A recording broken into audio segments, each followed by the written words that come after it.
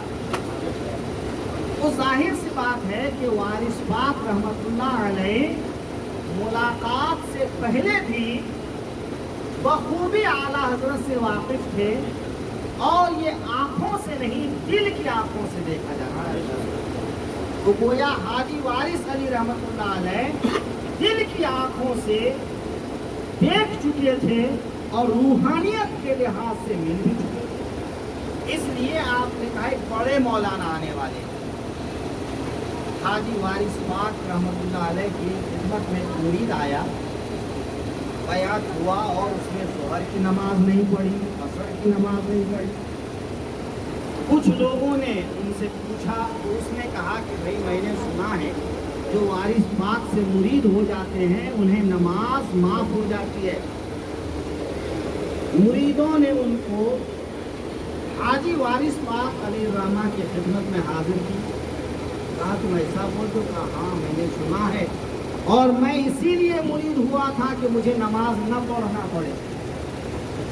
آج لوگ مرید بھی ہوتے ہیں تو اپنے مقصد کے لیے، بھائی پہلے مرید ہوتے تھے کہ وہ شریعت کے پابند بن جائیں گے، اللہ رسول کے دیوانے بنیں گے، اللہ رسول سے عشق و محبت کریں گے، وہ دیندار بنیں گے۔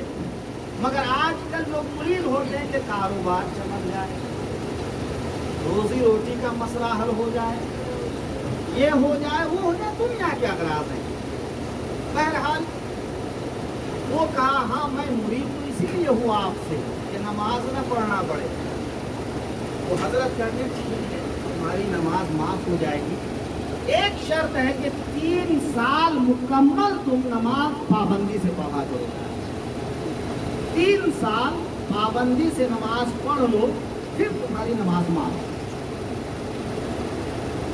وہ خوشی خوشی جو ہے 3 سال پابندی سے نماز پڑھتا رہا، اور جیسے ہی 3 سال پورے ہو گئے وہ انتقال کر گیا، مر گیا تو نماز کہاں۔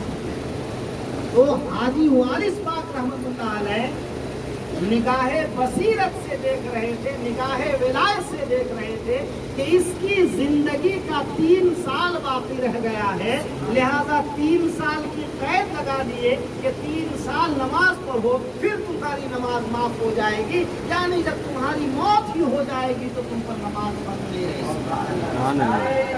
اللہ اکبر، اللہ اکبر، یا رسول اللہ، یا رسول اللہ۔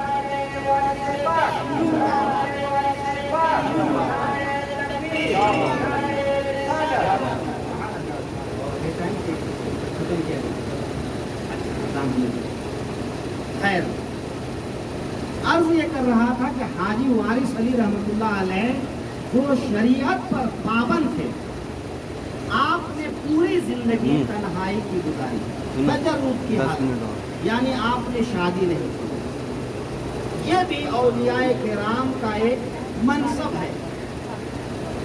حضور شیخ المشائخ مخدوم سمنہ رحمۃ اللہ علیہ، انہوں نے بھی تجرد کی زندگی گزاری۔ تو اولیاء کرام میں کئی حضرات اس مقام پر ہیں کہ انہوں نے تجرد کی زندگی گزاری، شادی بیاہ نہیں کی۔ لیکن شادی بیاہ کوئی غلط چیز نہیں ہے، یہ نسل انسانی کو بڑھانے کے لیے انسان کی زندگی میں ایک سنت ہے۔ حاجی وارث علی رحمۃ اللہ علیہ پوری زندگی اللہ اطاعت میں گزارتے. پیدائشی طور پر جو ان کا نام رکھا گیا، ایک حصہ وارث اور ایک حصہ علی. وارث قرآن پاک میں ایک جگہ آیا ہے کہ وہی لوگ جنت کے وارث ہیں. تو وارث خدا کی صفتوں میں سے ایک صفت، خدا کے ناموں میں سے ایک نام ہے، اور الحمدللہ وہی نام حضرت حاجی وارث کا تھا، جو کہ اللہ تعالی کی ذات میں فنا ہونے کی ایک دلیل تھی. اللہ تعالی کے عشق میں اپنے آپ کو ختم کر دینے کی ایک دلیل تھی، اور انہوں نے عشق الہی میں اپنے آپ کو اس طرح فنا کر دیا کہ دل میں پھر کسی اور عشق کی جگہ ہی نہیں رہی، اور محبت کی جگہ ہی نہیں رہی کہ بیوی سے محبت ہو، اولاد سے محبت ہو، اور کسی چیز سے، دولت سے محبت ہو. حاجی وارث علی نے اللہ کی ایک ایسی صفت پر عمل کی اور عشق الہی سے اپنے دل کو ایسے بسا لیا کہ دوسرے عشق کی وہاں پر جگہ ہی نہیں. مولا علی کرم اللہ وجہہ الکریم سے منقول ہے، ایک جنگ کے موقع پر ان کو ایک تیر لگا، بہت کوشش کے بعد بھی وہ تیر نکل نہ سکا.